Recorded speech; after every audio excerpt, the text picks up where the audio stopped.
Let me ask you something. Who's really in charge? Your mind or you? Most people live their lives reacting. They wake up already flooded with stress, worry, old beliefs, and fear-based thoughts they didn't consciously create, but unconsciously obey. You cannot live a powerful life if you don't take control of your mind. And the truth is, no one else can do it for you. Controlling your mind starts with awareness, not judgment, awareness. You have to observe your thoughts like an outsider. Catch the autopilot programs running in your head. That inner voice saying, I'm not good enough, or I always mess things up. Most people live years, decades, without questioning where those thoughts come from. The moment you become aware that you are not your thoughts, you've just taken your first step toward true power. Now, once you become aware, the next question is, what are you focusing on? Because the mind is like a camera, it captures whatever you aim it at.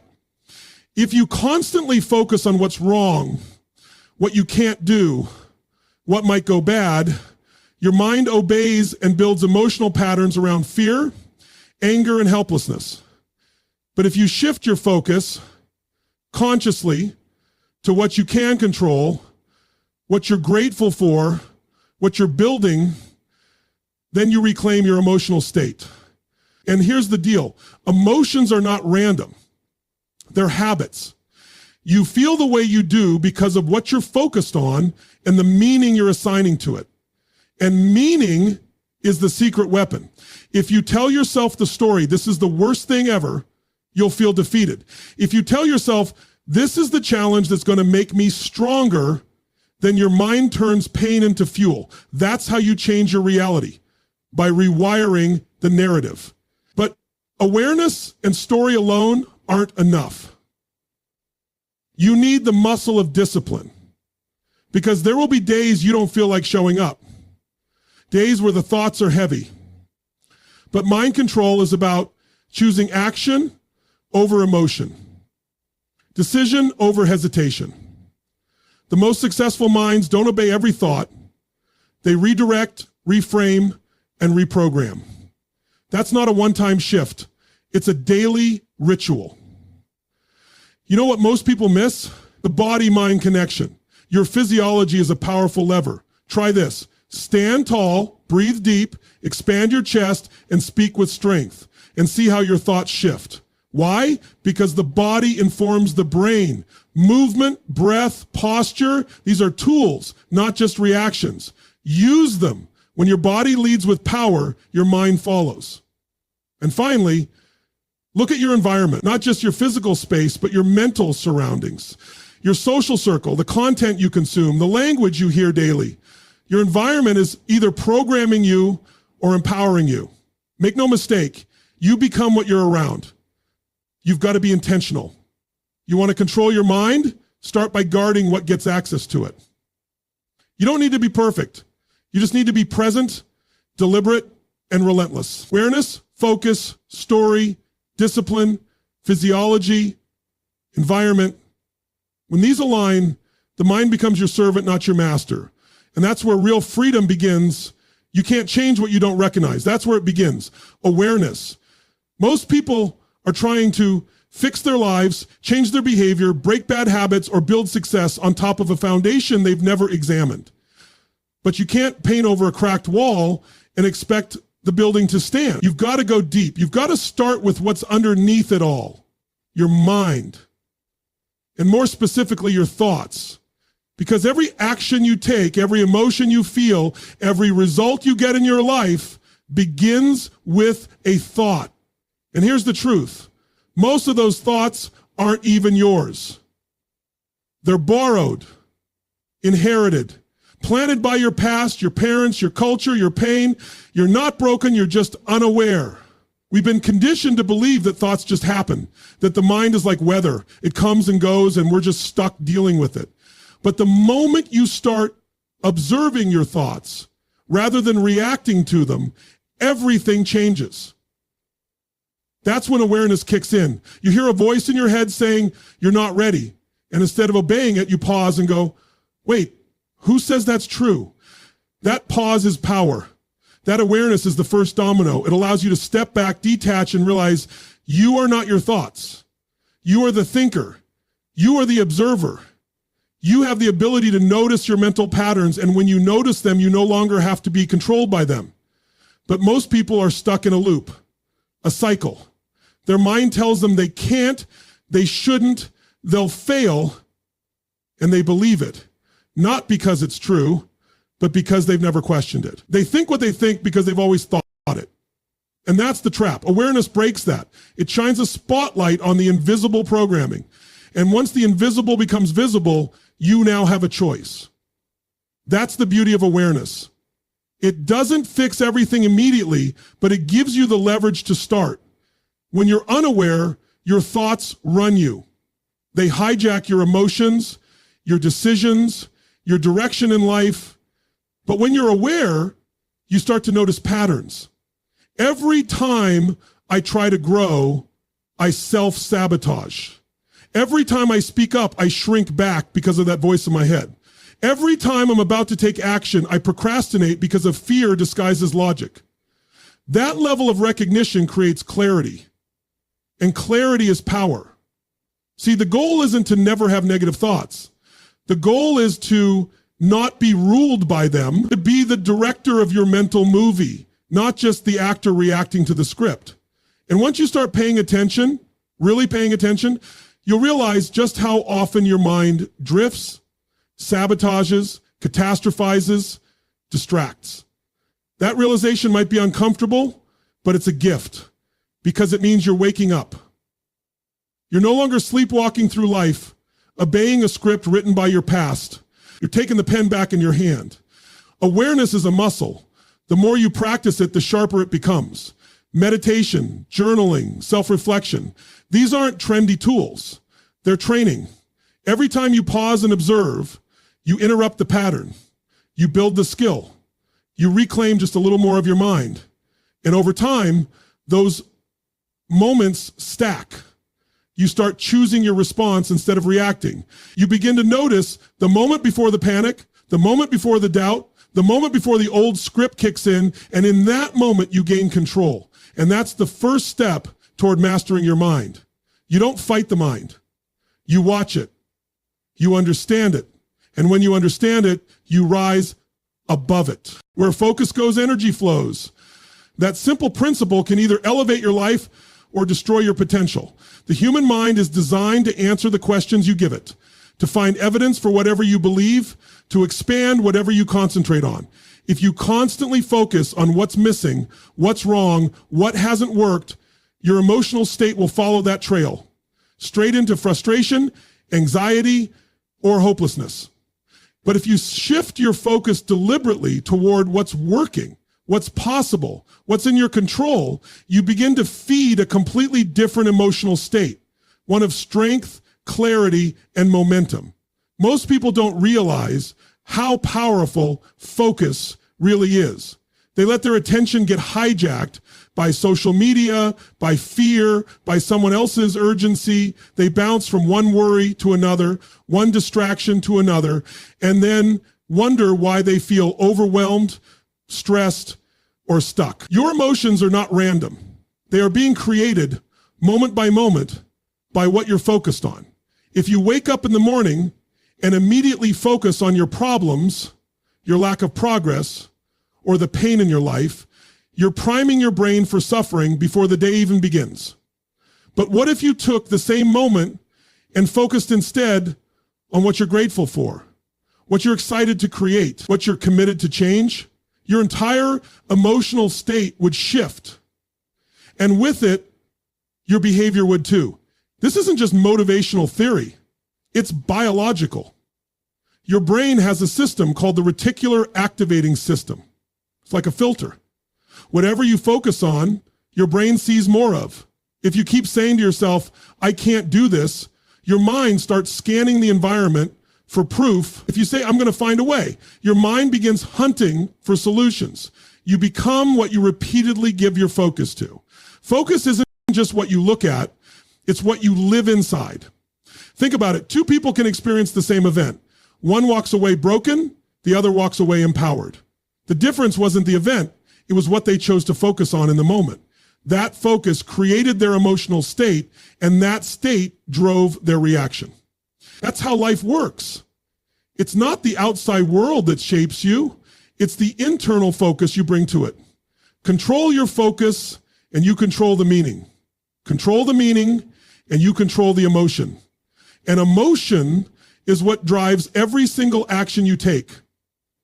People wait for their situation to change so they can feel better. But here's the truth. Change your focus and you can feel better right now. You don't have to wait.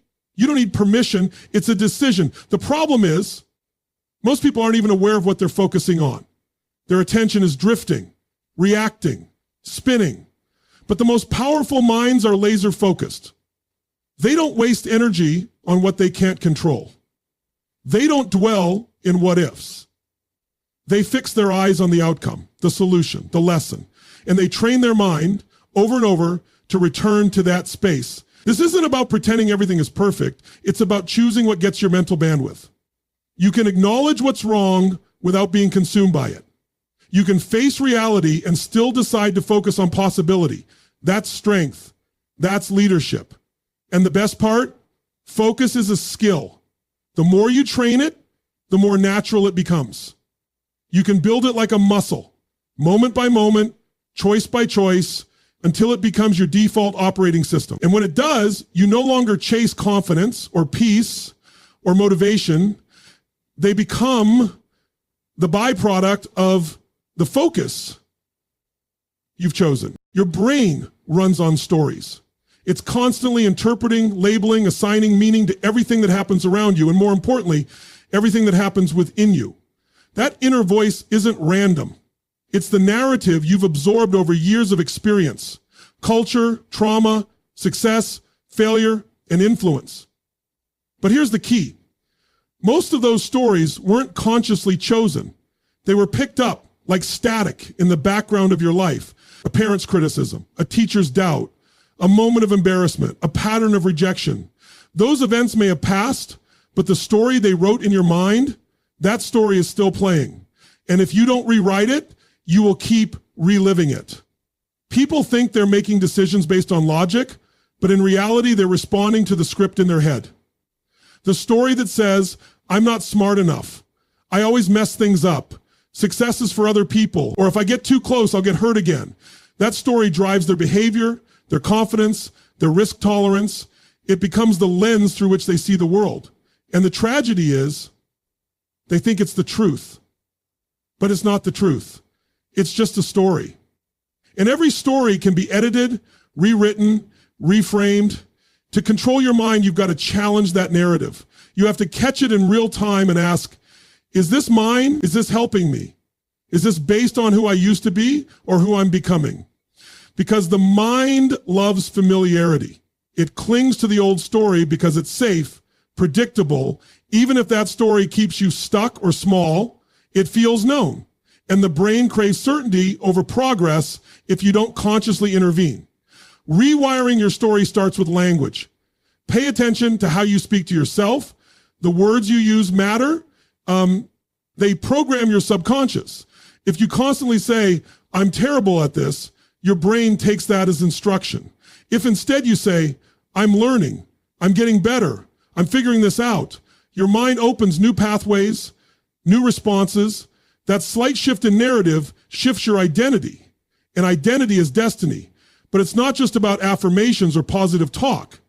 It's about choosing a powerful perspective, even in the middle of pain. Maybe you didn't get what you wanted. Maybe you failed, lost, got rejected. You can tell the story, I'm a failure, or you can tell the story, this was the test that will sharpen me. One weakens you, the other empowers you. Both might be rooted in the same experience, but only one helps you grow. That's the power of narrative. You can't change what happened, but you can always change what it means to you. And meaning is what fuels momentum. Your future depends on the story you decide to carry forward. And the beauty of the human mind is that it can be rewritten. You're not stuck. You're not fixed. You're not trapped in who you were. But to step into who you're meant to be, you must consciously decide, what story am I choosing to live inside today? That's where transformation begins. Not from the outside in, but from the inside out. When you shift the narrative, everything around you begins to shift too. Your decisions change, your energy changes, your standards rise, and slowly, powerfully, your life starts to reflect the new story you've chosen to believe. There's this dangerous lie most people believe without realizing it, that they need to feel like it in order to take action. That motivation must show up first, and only then will they get to work. But the truth is, your feelings are unreliable. They fluctuate with your mood, your sleep, your diet, your weather, your stress. If you wait on your emotions to lead the way, you'll be stuck in hesitation, inconsistency, and regret. Real power comes when you learn to override how you feel with what you decide. That's the difference between living on impulse and living with intention. That's the foundation of self-mastery. Mind control isn't about erasing emotions or never having doubt. It's about acting in alignment with your highest standard, regardless of your emotional state. Discipline is what kicks in when motivation leaves the room. It's the bridge between knowing and doing. And the people who get the most out of life aren't the ones who feel good all the time. They're the ones who train themselves to follow through even when they don't. And in fact, the ones who don't follow through are the ones who do the worst, the people who they don't negotiate with their mind in the moment. They make the decision ahead of time. I said I'd do it, so I will. That kind of discipline builds character, and that character shapes identity. Think about it. Your mind will always find a reason to delay. It will tell you just one more scroll, one more hour, start tomorrow. It will bargain and justify and rationalize. And every time you give in, you reinforce the story that you can't trust yourself. You weaken the muscle of commitment. But every time you follow through, especially when you don't feel like it, you send a different message. I'm in charge here. Not my fear, not my fatigue, not my doubt. That repetition becomes your new wiring. That's how mental control is built. Not in massive bursts of motivation, but in the small, gritty choices made in silence. Discipline isn't about punishment or pressure. It's about freedom. The freedom to build a life that isn't ruled by impulses or external forces. The freedom to create momentum regardless of your circumstances. When you master discipline, you master consistency. And consistency beats talent, it beats luck, it beats excuses. Because discipline is what shows up when nothing else does. But here's what most people don't see. Discipline is trained, not inherited.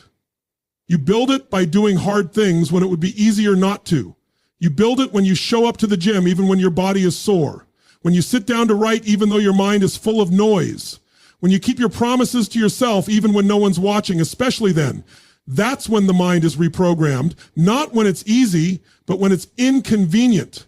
The more you do this, the less power your moods have over your life. You stop being a victim of your emotions and start becoming a leader of your outcomes. Because if you're not in control of your mind is in control of you. And your mind, left unchecked, will always take the path of least resistance. It wants comfort, not growth. It wants safety, not significance.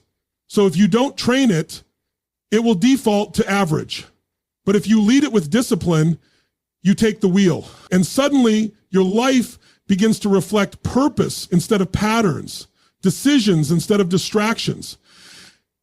That's where transformation lives, in choosing to rise, not because you feel like it, but because you decided to. Your body is not just something you live in. It's a direct portal to your mind. Most people treat their mental state like it exists in isolation, but nothing could be further from the truth. Your posture, your breathing, your movement, all of these send constant signals to your brain about how to feel, think, and behave. If you're slouched, shallow breathing, and moving slowly, your mind reads that as low energy, low confidence, low clarity. On the other hand, when you stand tall, breathe deep, move with intention, your mind instantly responds with more focus, more confidence, more control. This isn't theory. It's biology. Your physiology changes your psychology. Think about the last time you felt truly unstoppable. Were you curled up, head down, barely breathing? Or were you upright, moving powerfully, your chest open, your breathing strong? That physical state wasn't a result of your emotion. It helped create it. And this is where most people miss the opportunity. They try to think their way into a better mental state, but their body is working against them. If your body is broadcasting fear, your brain will listen. If your body is radiating power, your brain will adapt. You can use this to your advantage every single day. One of the fastest ways to shift your mental state is to shift your breath. Your breath is the remote control for your nervous system. Most people breathe reactively, unconsciously, and shallowly, especially under stress.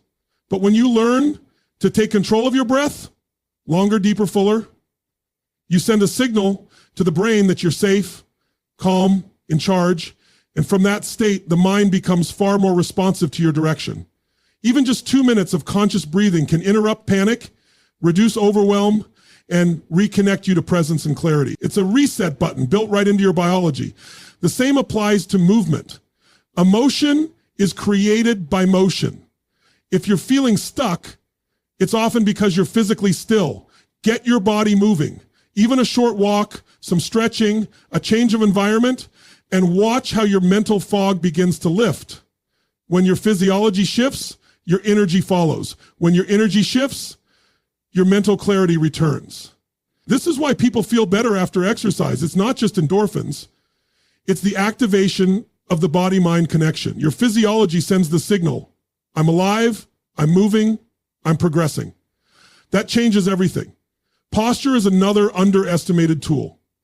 When you stand with strength, shoulders back, chin up, spine aligned, you literally occupy more space. That physical expansion triggers a psychological shift. You feel more confident, more grounded, more alert.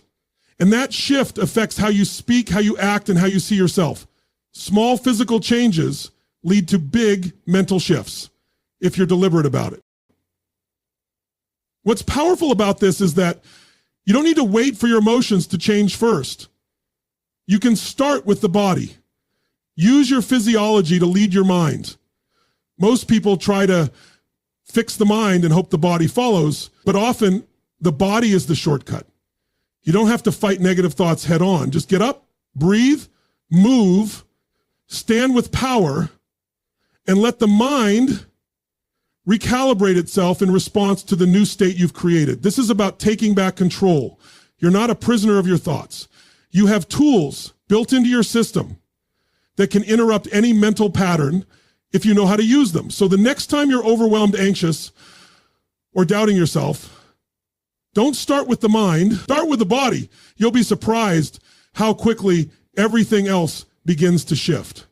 You become what surrounds you. Most people underestimate just how powerful their environment is, not just the physical space, but the people they interact with, the conversations they have, the media they consume, the habits of those closest to them. Your environment is either feeding your vision or feeding your doubt. It's either pulling you forward or anchoring you down. And the scary part is this influence is usually happening unconsciously. You adapt to your surroundings without even realizing it. And over time, your environment starts shaping your identity more than your intentions do. Look around at the people in your life. Are they stretching you or keeping you small? Are they inspiring you to grow or validating your excuses? It's not about judging them. It's about protecting your progress. You cannot afford to stay stuck in rooms where ambition is ridiculed, where dreams are dismissed, where every new idea is met with fear instead of encouragement. That kind of environment will train your mind to settle. It will condition you to aim lower. It will convince you that playing it safe is smart and that greatness is for someone else. But you weren't born to be someone else. You were born to lead, to rise, to evolve. And that demands an environment that matches the size of your mission. Sometimes the most powerful move you can make isn't internal. It's changing the external. Clean up your space. Organize your surroundings. Create a place that energizes you, not drains you. Visual clutter creates mental noise. A chaotic environment breeds stress, but a clean, purposeful space sends a message to your mind. We're clear, we're focused, we're building something that matters. That physical shift creates a mental shift. Now let's talk about content, what you feed your brain daily. Most people are consuming things that are lowering their standard without even noticing. Mindless scrolling, toxic news cycles, pointless debates, highlight reels that fuel comparison instead of confidence. Every piece of content is programming your brain. Every voice you listen to is either raising your perspective or shrinking your power. If you want to control your mind, you need to curate what gets access to it. Follow those who challenge you. Read what elevates you. Listen to voices that remind you of your strength, not your limits. Guard your input like your future depends on it, because it does. And this goes even deeper when it comes to relationships. The people closest to you affect your self-talk. They shape your language, your expectations, your sense of what's possible. If you're surrounded by people who tolerate average, you'll start to think average is acceptable. But when you're around people who demand more of themselves, who live with purpose, who are constantly pushing forward, that energy is contagious. You rise by association. And that's not hype, it's psychology. Humans mirror each other. We adapt to belong. So the question is, what are you adapting to? Controlling your mind isn't just about willpower. It's about engineering an environment that supports your highest self. If you're constantly fighting against everything around you, your energy will drain. But if you align your space, your circle, and your inputs with who you want to become, the mind starts to align naturally. Your choices get easier. Your vision gets clearer, and your identity begins to expand. So if you're serious about transformation, look beyond your thoughts. Look around you. Ask yourself, does my environment reflect where I'm going, or does it reflect where I've been? And if the answer makes you uncomfortable, good. That's your signal to upgrade it, because you can't keep living in the same environment and expect a different life. You change your surroundings, and you give your mind the permission to grow beyond its current limits. That's how you take control. That's how you lead yourself forward.